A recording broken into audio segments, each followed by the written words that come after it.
Assalamualaikum warahmatullahi wabarakatuh. Perkenalkan, nama saya Aisyah Dwiki Putri dengan NPM 241014 128 dengan dosen pengampu Bapak Abdullah Merjani.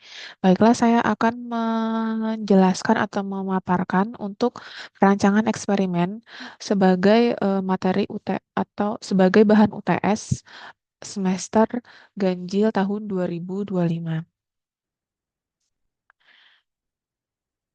Pertama, penjelasan singkat DO. DO merupakan panjangan dari Design of Experiment atau perancangan percobaan adalah suatu metode ilmiah yang digunakan untuk merancang, melaksanakan, menganalisis percobaan secara sistematis agar diperoleh informasi yang akurat tentang pengaruh berbagai faktor terhadap hasil respon. Tujuan utama DOE adalah untuk mengetahui faktor-faktor penting yang mempengaruhi suatu proses atau produk, menentukan kombinasi terbaik dari faktor-faktor tersebut untuk mencapai hasil optimal. Yang ketiga, menghemat waktu dan biaya eksperimen karena percobaan dirancang secara efisien.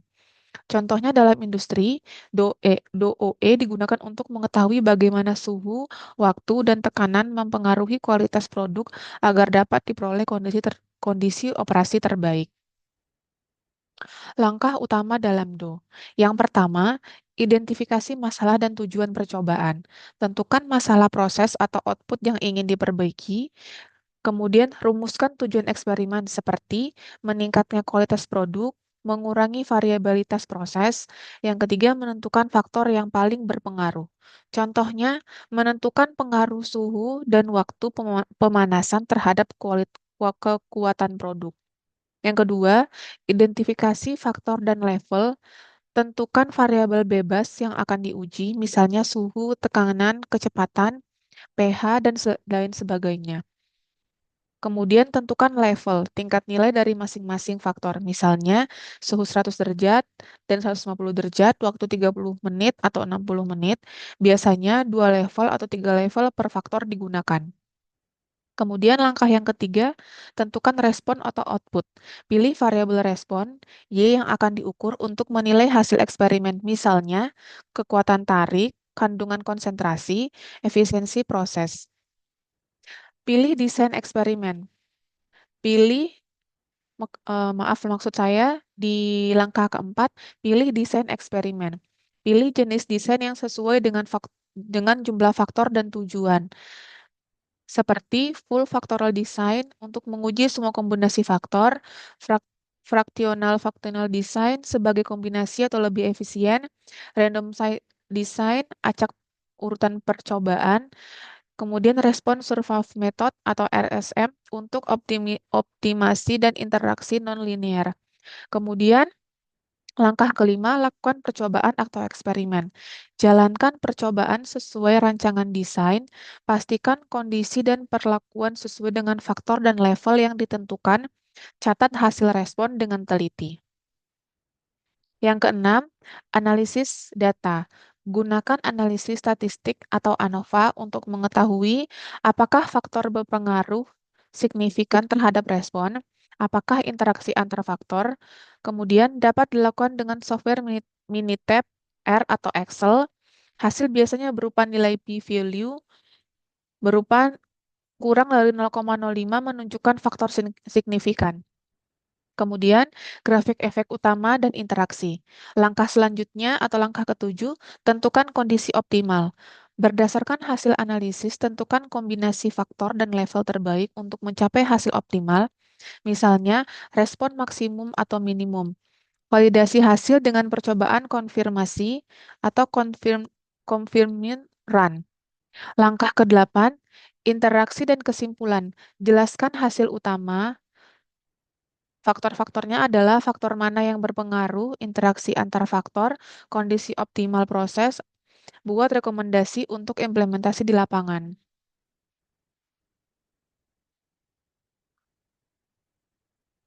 Hasil utama DOE, faktor yang signifikan. Hasil utama DOE menunjukkan faktor mana yang berpengaruh nyata atau signifikan terhadap respon atau output. Ditentukan melalui uji ANOVA, Analysis of Variance. Jika p-value lebih kecil dari 0,05, maka faktor tersebut berpengaruh signifikan terhadap respon. Yang kedua, interaksi antar faktor. Doi dapat mengungkap apakah dua faktor saling berinteraksi. Interaksi berarti pengaruh satu faktor tergantung pada nilai faktor lainnya, ditampilkan dalam grafik interaksi atau interaction plot. Yang ketiga, pengaruh utama main effect plot. Menunjukkan arah dan besarnya pengaruh masing-masing faktor terhadap respon. Dari grafik ini dapat diketahui faktor yang menaikkan respon, faktor yang menurunkan respon, dan faktor yang paling kuat pengaruhnya atau kemiringan garis paling besar. Hasil utama DOI yang keempat, model empiris atau persamaan regresi. DOI menghasilkan model matematis atau regresi yang menggambarkan hubungan antara faktor dan respon. Y sama dengan B. Maaf, model ini digunakan untuk prediksi untuk optimisasi hasil kombinasi faktor tertentu. Kemudian, hasil utama DOI yang keenam, kondisi optimum atau proses. Berdasarkan hasil ANOVA dan grafik counter survive pada RSM, DOI menentukan yang pertama, kombinasi faktor terbaik optimal, nilai respon maksimum atau minimum yang diharapkan, biasanya ditampilkan dalam respon optimizer di Minitab. Yang keenam, validasi atau konfirmasi run. Percobaan konfirmasi dilakukan untuk memastikan hasil optimal yang diprediksi benar-benar terjadi jika hasil aktual sama dengan prediksi, mode dan desain dianggap valid. Kesimpulan umum DO membantu menentukan faktor yang paling berpengaruh terhadap suatu respon atau output proses. Dengan analisis statistik seperti ANOVA, dapat diketahui faktor mana yang signifikan dan mana yang tidak. DO mampu mengidentifikasi interaksi antar faktor, tidak hanya efek tunggal tiap faktor, tetapi juga bagaimana kombinasi faktor tertentu mempengaruhi hasil bersama-sama. Yang ketiga, DO memberikan dasar ilmiah untuk pengambilan keputusan proses. Hasil percobaan bukan berdasarkan dugaan, tetapi bukti kuantitatif dan data aktual. DO menghasilkan model matematis yang menggambarkan hubungan antar faktor-faktor input dan respon output. Yang kelima, DOE dapat menentukan kombinasi kondisi proses yang optimal. Kombinasi level faktor terbaik temukan untuk menghasilkan performa atau kualitas maksimum atau minimum tergantung tujuan.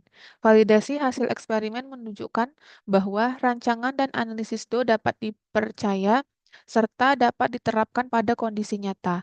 Secara keseluruhan, DO meningkatkan efisiensi, kualitas, dan stabilitas proses produksi. Dengan lebih sedikit percobaan, DOE mampu memberikan pemahaman menyeluruh tentang perilaku sistem. Langkah-langkah penggunaan aplikasi Minitab.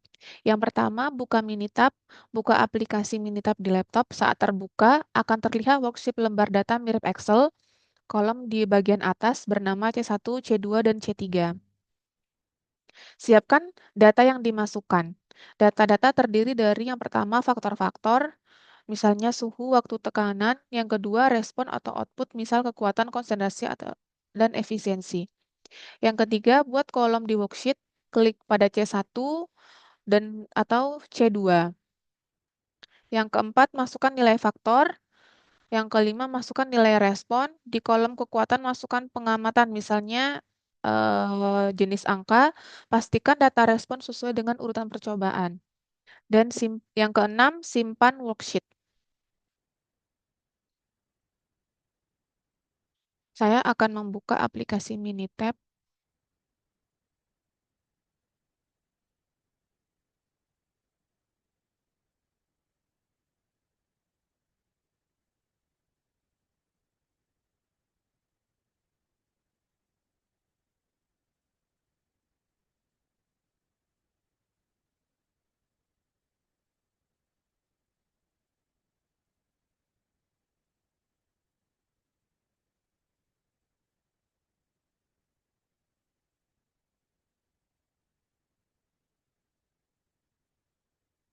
Nanti akan tampil seperti ini pada aplikasi Minitab, ada kolom C1, C2, C3, dan di sini ada baris 1, 2, 3, dan selanjutnya.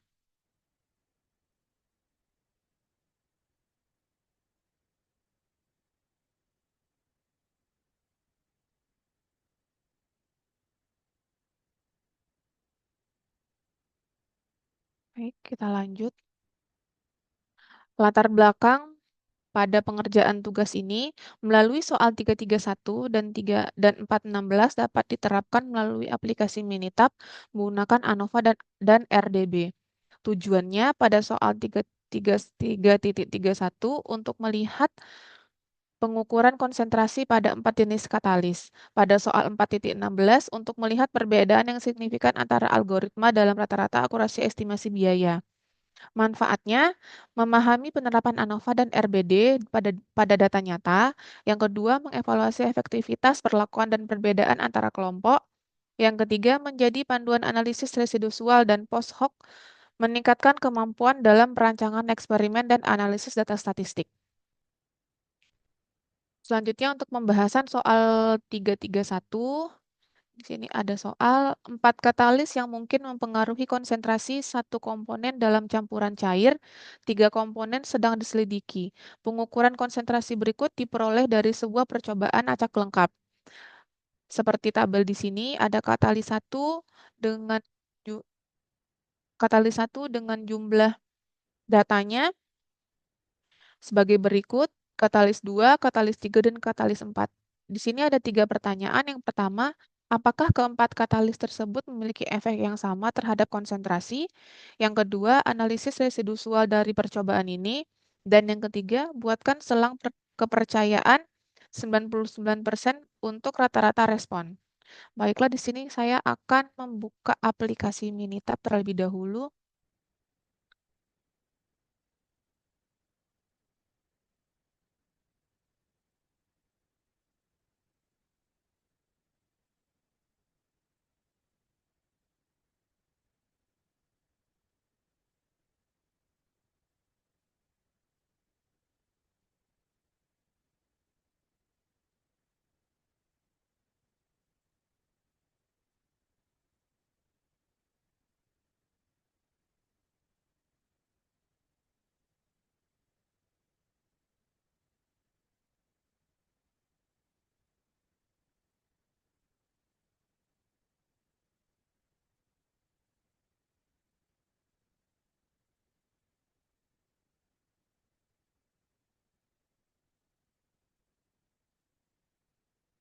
Baik, sesuai soal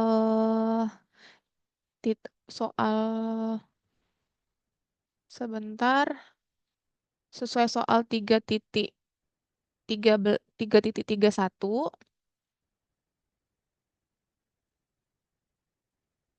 sudah diperoleh datanya, sudah kita ketik katalis 1 untuk nilai data concentration-nya, katalis 2 dengan nilai concentration-nya, katalis 3 dengan nilai concentration-nya, dan katalis 4 dengan nilai concentration-nya. Baik, dari sini kita mendapatkan angka.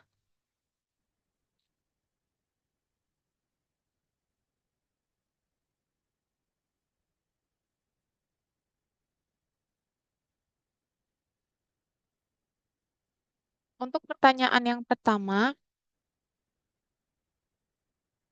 apakah keempat katalis tersebut memiliki efek yang sama terhadap konsentrasi? Jawabannya,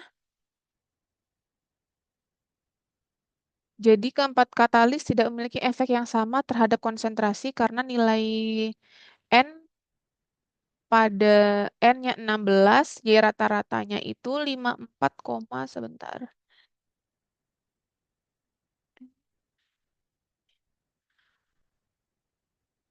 54,487.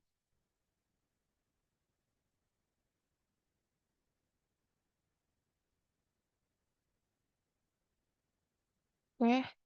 Untuk pertanyaan yang kedua tadi Analisis residual dari percobaan tersebut.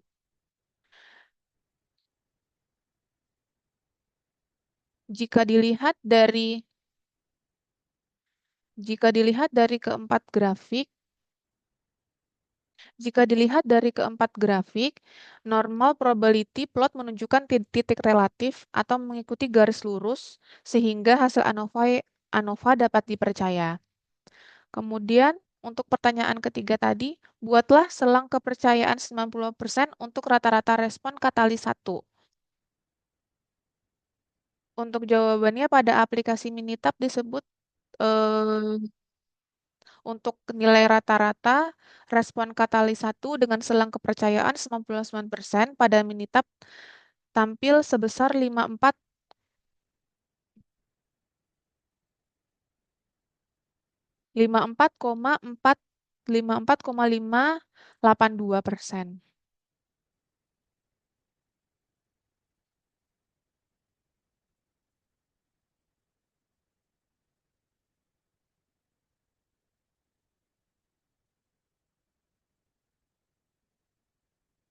Baik, saya akan lanjut ke pertanyaan berikutnya. Pembahasan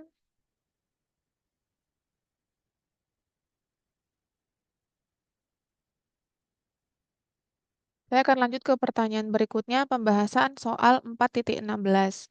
Sebuah artikel di Communication of ICM volume 30 nomor 5 1987 meneliti sebagai algoritma untuk memperkiraan biaya pengembangan perangkat lunak. 6 algoritma ditetapkan pada beberapa proyek pengembangan perangkat lunak yang berbeda dan presentasi kesalahan dalam memperkiraan biaya menggunakan diamati. Beberapa data eksperimen ini ditunjukkan sebagai tabel berikut. Tabel berikut dengan kolom project dan algoritmanya ada jumlah 6. Pertanyaannya, apakah terdapat perbedaan yang signifikan antara logaritma dalam rata-rata akurasi estimasi biaya?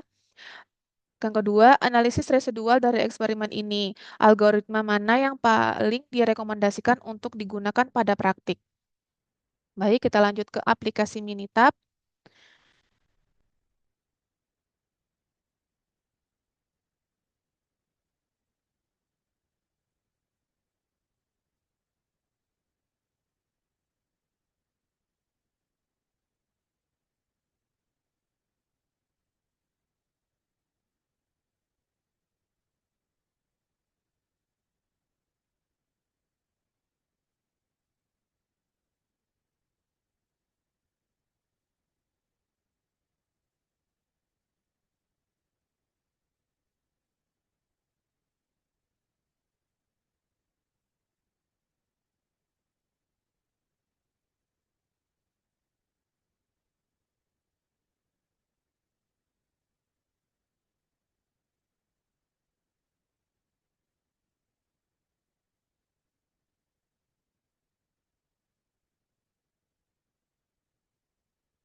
Baik, saya akan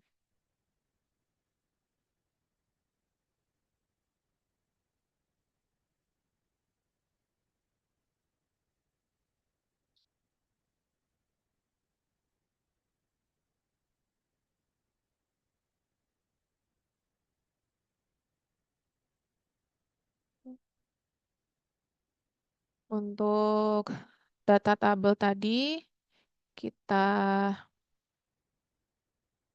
sederhanakan seperti ini.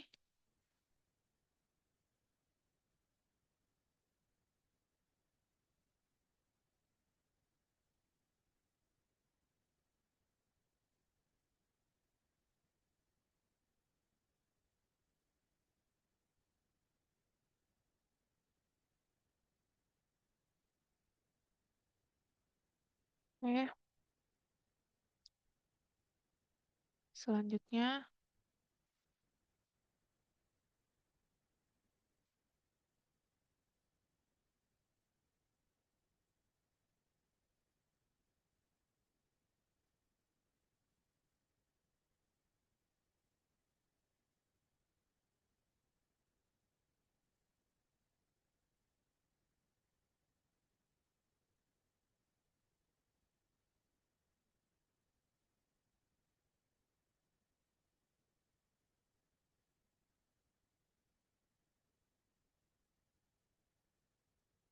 Kita buka lagi di aplikasi Minitab-nya.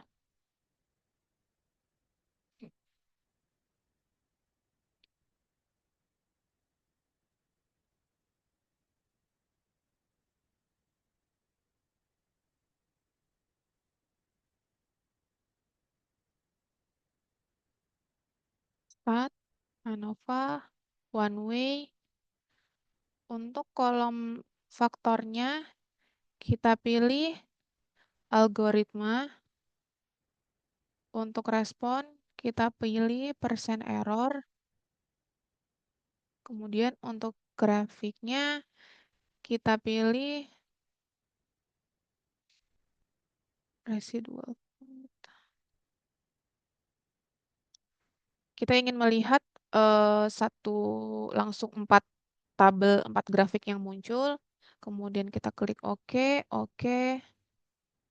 Muncul seperti ini. Di sini kita dapat nilai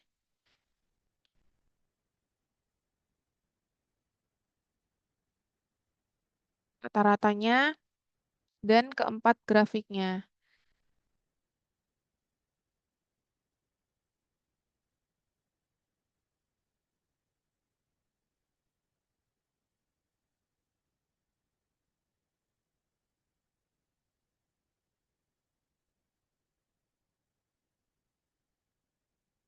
Untuk pertanyaan yang pertama tadi,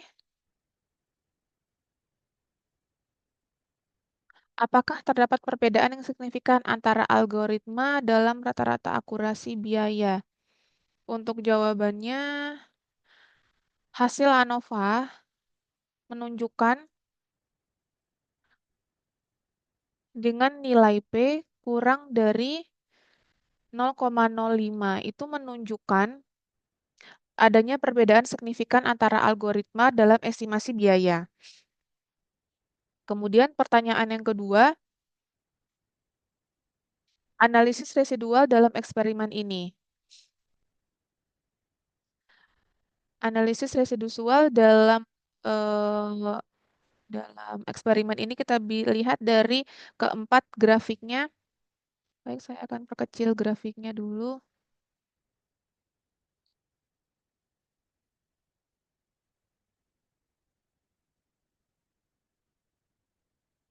Untuk grafik normal probability plot, residual mendekati garis lurus, artinya residual berdistribusi normal. Untuk grafik kedua, residual versus fit, titik menyebar acak menandakan variansi homogen.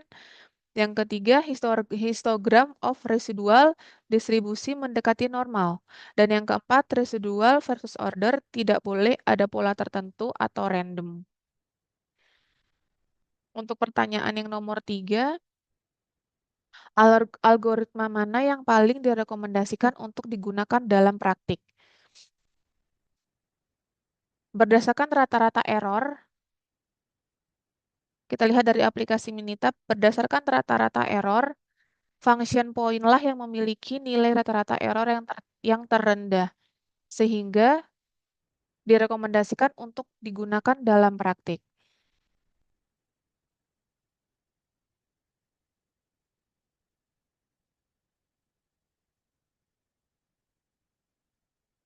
Lanjut, untuk kesimpulan penyelesaian soal 3.31, kesimpulannya terdapat perbedaan signifikan antara katalis P sama dengan 0,0002 dengan residual berdistribusi normal dan homogen dan 99% CI untuk min katalis 1 54,86.58,94. Untuk soal 4.16, hasil ANOVA menunjukkan nilai P lebih kecil dari 0,05, artinya ada perbedaan signifikan antara algoritma dalam estimasi biaya. Analisa residual menunjukkan pola acak dan distribusi normal sehingga asumsi model terpenuhi. Dan kesimpulan yang ketiga, berdasarkan rata-rata error, algoritma function point menghasilkan estimasi error yang paling akurat atau error yang paling kecil sehingga direkomendasikan untuk digunakan dalam praktek. Saran untuk 3.3.1, hasil ANOVA menunjukkan adanya perbedaan signifikan antara katalis. Disarankan untuk melakukan uji lanjut Tukey guna menentukan katalis terbaik. Berdasarkan rata-rata katalis 1, menentukan hasil tertinggi sehingga berpotensi menjadi pilihan paling efektif. Jumlah ulangan sebaiknya ditambah untuk meningkatkan keakuratan hasil percobaan.